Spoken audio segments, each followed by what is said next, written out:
Hello, and welcome to another podcast. I am your host, Erica. And I'm your other host, Sam.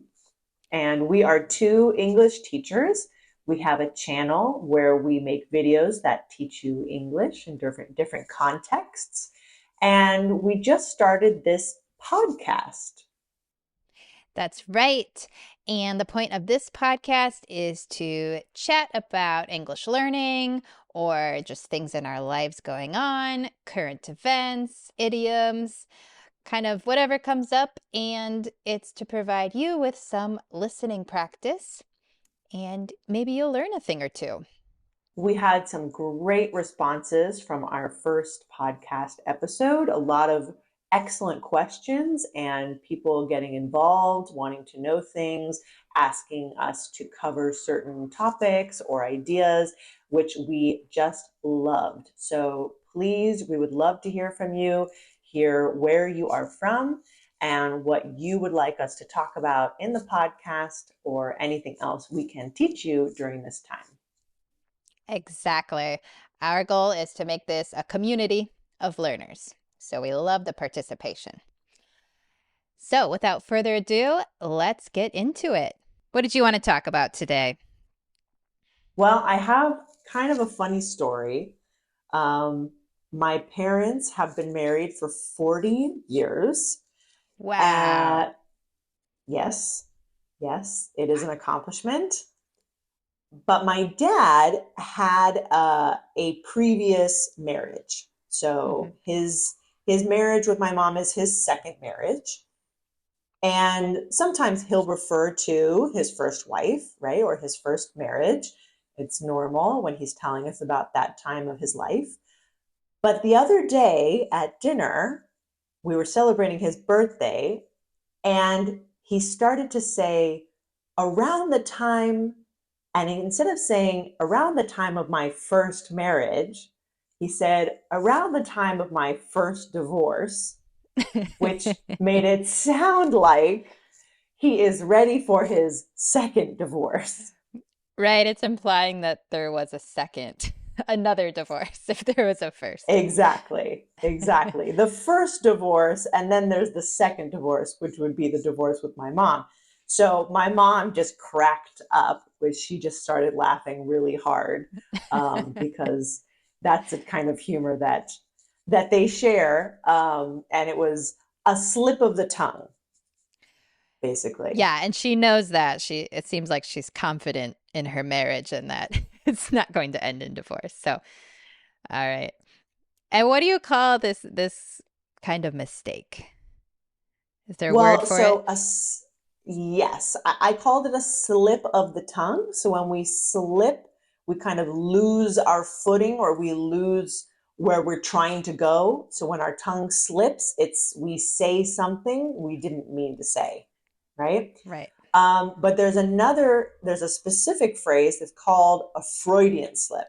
Mm, So do you know who Freud was?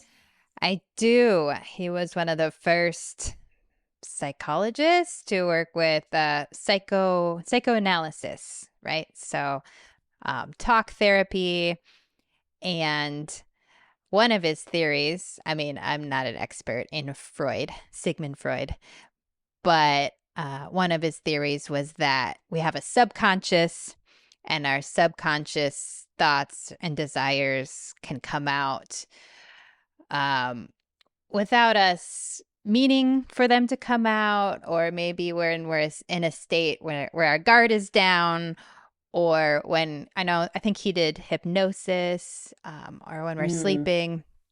And so a Freudian slip is the idea that your true subconscious desires show themselves through this slip of a tongue, through what you say. So you try to say one thing, and by accident you say something else, but that reveals your true wants or desires. unintentionally. You're Unintentionally. unintentionally revealing what you truly want or what you truly desire. Yeah. So that was pretty funny. We both, my mom and I, had a laugh um, about my dad's little Freudian slip. Yeah. But it's funny because, we all know that they've been together 40 years, and that's kind of what people say when they've been together for 40 years. Um, That's right. And this, even if people don't know anything about Sigmund Freud, this is a very common phrase to use, Freudian slip. I think a really famous very, one that's been on TV. I know people, there's a resurgence of the show Friends. And when Ross is marrying the English girl, what's her name? And in yeah, the I don't wedding, remember. he says, I take you, and then he says his ex's name. He says Rachel. And so that's one of the most common Freudian Yeah, slips is you call yeah, your current partner the name of your ex partner. dangerous. Yeah. A very good explanation of a Freudian slip, by the way, Erica. Thank you You're for that welcome. description. I did what I could. And thank you for the funny Uh, story about your dad. That's I hope he doesn't mind well, us it's talking about him and using him as an no. example. He has a great sense of humor. He has a great sense of humor. So another concept we wanted to talk about, and this comes up a lot with couples who have been together a long time. They have learned to deal with their pet peeves. Mm. Pet peeves. So a pet peeve is something that bothers you, but it's usually not something very serious. It's not a huge breach in etiquette. It's not a terrible thing that someone does. It's just something a little annoying, maybe a little, someone's not being considerate in a certain way, or maybe it's a perfectly acceptable thing to do, but it just bothers you. That's right. So the word peeve is kind of an old timey, not very commonly used word. You could say, oh, it peeves me, but not many people say that. You say, oh, it annoys me. You could say it irks me, it bothers me. But these words It together, irritates me. sorry, what? It irritates It me. irritates me, exactly. So few people will say it peeves me. It's just, I don't know, old way to say it. But a pet peeve is very common.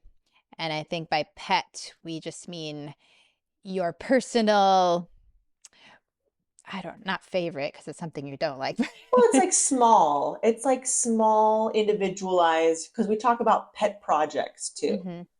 My pet project is maybe a garden, and it's mine, and it's small. It's not anything impressive, but it's something that I do, and that's important to me. Exactly. So something personal, something small. So when we say a pet peeve, it's your personal, small things other people do that annoy you. And they can really annoy you. Let's get into some So examples. yes, let's. So first of all, general examples. So we looked at Parade magazine, and they have the first three, or the top three pet peeves in the world. What would you say those are? What would you imagine would be one of the top three pet peeves? I imagine, let's see, a really common one is chewing with your mouth open. So people who make a lot of noise when they're eating. Yeah, I think that has to annoy Has people, to, everyone, that's right? got, I mean, I don't know. It can be cultural too. Some cultures it's more acceptable. Perhaps. And I would guess Hmm. maybe like Hmm. cutting in line. Or I'm from Minnesota. We say budge in line.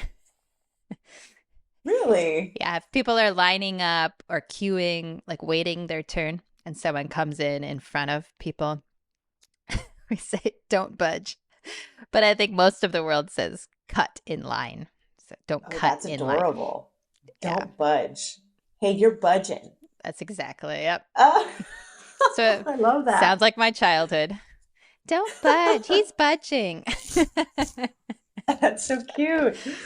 Wow, I didn't know that. Okay. Yeah, so cutting in line, budging in line, that's a pet peeve for sure. Hmm. Well, according to Parade, the third top pet peeve was people who hog the sidewalk.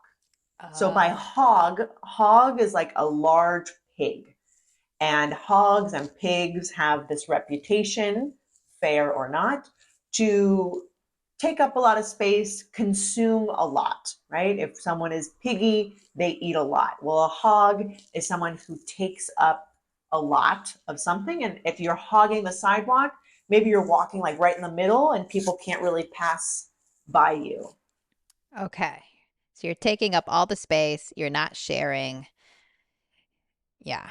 And that verb hog is very common for other things too. Like he's hogging the snacks, you're hogging the chair.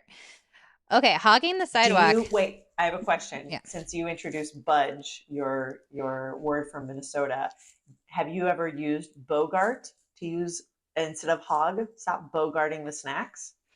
I haven't. Have you? You've never heard of? Have you heard it before? Yeah. I've heard it, but I didn't grow up knowing hearing that. I wonder if it's. I think it might be a California thing. Okay. Stop That could be. bogarting the snacks. We would use it like boat, like hog. Yeah, I would say I have never Anyways, lived in side note. California and I have rarely heard that term. So, Really heard that phrase. I don't think it's very common, but I have heard it used, and I've used it myself. Okay, so that's number three. Now, the second biggest pet peeve, according to Parade, slurping loudly. So, this ooh. is basically what you were saying, Erica. Slurp is, it sounds like what it is. It's almost an onomatopoeia. Do you want me to try to When try to you're, do what? Do a slurp for I our would love listeners? that. Okay, a slurp Can you demonstrate? sounds like Am I doing it right? Yeah, that's exactly what it sounds like. That's a perfect slurp. And you would do this when you're drinking or eating something hot and liquidy. So you might slurp your tea because you're trying to get in air with the tea so it's not too hot, or you slurp your soup. Or when you have, you can do it with spaghetti too. When you're Mhm. trying to suck up those noodles into your mouth, you slurp them up. Ooh, that was a good one. So thank you, thank you, thank you. So it's not a pleasant noise to hear, especially when you're eating, especially It's when a not. stranger is making it, that noise. But isn't there a culture where you are supposed to slurp? Is it Japan where like it's a way to show you're enjoying the food? I could be I Maybe that or burping. or maybe it's burping. I thought there was a culture where you're encouraged to slurp like your soup or your noodles. If you're listening and you are familiar with this cultural etiquette, please let us know. Well, we should look it up and we should get the answer to that. Where can you slurp? Yes. But it is the number two pet peeve. So people are annoyed by this, according to Parade. So what's number one? Number one is chewing gum. Just chewing it, just in general. That's yeah, that's what they say. Chewing gum. I imagine if you're just chewing it with your mouth closed, being quiet, I can't imagine how that would irritate anyone. I think what it must be implied is that you're chewing it with your mouth You're like, open, yeah. right? And maybe blowing bubbles and Yeah. then popping the bubbles. So I can see how chewing gum could be very annoying. Right. Yeah. I sometimes chew gum, but I am aware, I don't know. A part of me kind of think I'm like, is this trashy to be chewing gum? Am I being trashy? I don't know where that comes from, but That's interesting. That sounds like some Minnesotan manners, etiquette I don't engraved in know. you. Or maybe it's Hollywood. I feel like when they're trying to show a character who's like trashy and now they're like have really long fake nails and they're like chewing gum really loud. That's true. I don't That know. is a stereotype. I do feel like I, am taken less seriously if I'm chewing gum. Like I would never, if I were meeting a president of a country, I would not be chewing gum, right? Um, but I think there are different ways to chew gum. You can chew it respectfully, don't you think? I think so. I mean, it depends on what you're doing. Like if I'm teaching piano or English and someone is chewing gum, I'm like, spit your gum out Hmm. because Mm-hmm. if you're speaking English, like it's gonna interfere with your speaking. And if you're playing the piano, it's gonna mess up your rhythm and it's just That's true. Oh, your rhythm. I didn't think about that. yeah, Yeah, it's not great for students or when you're trying to concentrate on something. exactly. More of a Okay. casual thing to do. Yeah. So that brings us to the obvious question. Erica, what are your pet peeves? Ooh, I have a lot of driving pet peeves. Yeah, I get pretty annoyed at people when I am driving. Some of my biggest pet peeves, people not using their signal or their blinker. Okay, so they're not signaling to me. They're not turning on their blinker to show they're turning left or right. They just kind of slow down out of nowhere and I'm like, "What's happening?" This is when I'm behind them usually. That's annoying. People not looking for pedestrians and bicycles, especially when I am on a bike or a pedestrian.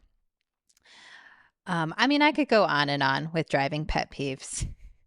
And the way I handle it, I yell at them profusely within my car. They can't hear me, but it Mm-hmm. calms me Mm-hmm. down to be verbally abusive towards people who are driving poorly. But I don't have road rage. Like I'm not like doing anything dangerous. I'm just verbally being very abusive, and only I can hear that. So That sounds yeah. healthy. Yeah. How about I you? think that's a healthy You have some a pet way to peeve? deal with that. My driving pet peeve, which maybe is its own category, is if I let someone in front of me to merge into a lane, or like I slow down and I'm Mhm. kind of extra polite, like letting someone go before I go when I don't necessarily have to, and they don't give me the wave, like Oh. they don't give me like a little hand, like, hey, thanks, man, thanks, buddy. I'm like, why did I even let you go in? So you Like you, all you expect have to do is lift your hand. you expect the wave. I do. I want the wave. I think it's appropriate. You should acknowledge I am doing something for you. You Mm, say, I acknowledge your niceness, and we move on. I okay. Interesting. think that's important. And in outside of the car, I don't like it when people hog the sidewalk. That really does. I get a little antsy, Yeah. a little frustrated, and I feel trapped, because like if I'm moving faster than them, and I'm like, oh, how do I get around you? Oh no, and if you have to say excuse me, and then they're like, oh, they act all surprised, like there's other people in the world. Oh my gosh. Yeah. Yeah. So I'm with you on that. Or when people have like one, two, or three dogs and like they're just like their leashes and everything are just taking up every space. Yeah. I'm with you on that. Oh man, it's so fun to talk yeah, about pet peeves. it is. I could talk about them all Me day too. because it's nice to like know that someone has the same pet peeve because then you don't feel like such a crazy Right. person. Yep. You're like, you're right. Those people are annoying and you should Yeah. be annoyed. Well, Mm-hmm. It's their it's their fault. fault. Well, if you're listening, we would love to know your pet peeve. Let us know in the comments, and maybe you'll find some other listeners who have the same pet peeves. Oh, I'm sure. I'm sure. Yes, please let us know what irks you, what peeves you, and we will all band together in our state of peevement. That's not a word. Don't use that word. Or maybe you're the one doing those actions, those pet peeves, and you'll Oh, realize you that's are true. annoying many people. Oh, I do hug the sidewalk. Yeah, it could be a moment of awakening. Yes. All right. Well, Excellent. this was a great conversation. Super fun. It was. It was. Thank you for joining us. Yes, thank you. And yeah, again, let us know what else you want to hear about, hear us talk about. And we'll see you in the next episode. See you then.